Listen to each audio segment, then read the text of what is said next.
வெற்றிக்காக நேரடி களத்துக்கு வந்த சபரீசன் ராஜ்யசபாவுக்கு அனுப்ப திட்டமா? இந்த தேர்தலில் திமுகவின் வெற்றிக்காக முதலமைச்சர் மு க ஸ்டாலினின் மருமகன் சபரீசன் தனி டிராக்கில் பயணிப்பதாக கூறப்படுகிறது.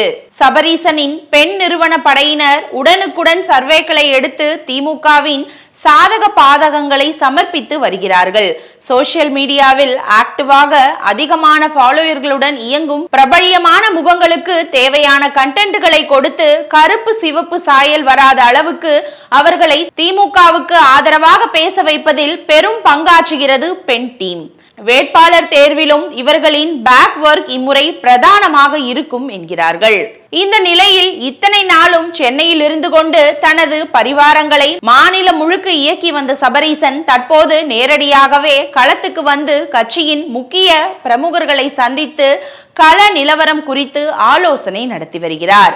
கட்சியினர் மட்டுமல்லாது அந்தந்த பகுதியில் மெஜாரிட்டியாக இருக்கும் சமூகங்களை சார்ந்த முக்கிய பிரமுகர்களையும் சந்தித்து பேசி திமுகவுக்காக ஆதரவு திரட்டி வருகிறார் சபரீசன். சபரீசனுக்கு பூர்வீகம் திருநெல்வேலி மாவட்டம் அரியநாயகபுரம் கிராமம். இங்குள்ள வீட்டில்தான் தென் மாவட்டத்தில் திமுக நிர்வாகிகளை அவ்வப்போது சந்தித்து அவர் ஆலோசனை நடத்துவார்.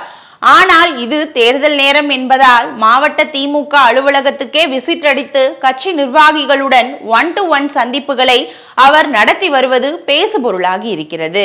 தென் மண்டல திமுக பொறுப்பாளரான கனிமொழி தனது மண்டலத்தில் திமுகவின் வெற்றிக்காக கடுமையாக உழைத்து வருகிறார். இதற்காக இவரும் அடிக்கடி திமுக நிர்வாகிகளை சந்தித்து பேசி வருகிறார். இந்த நிலையில் சபரீசனும் நேரடியாக களத்துக்கு வந்து கருத்து கேட்க ஆரம்பித்திருப்பது திமுகவினர் மத்தியில் விவாத பொருளாகி இருக்கிறது.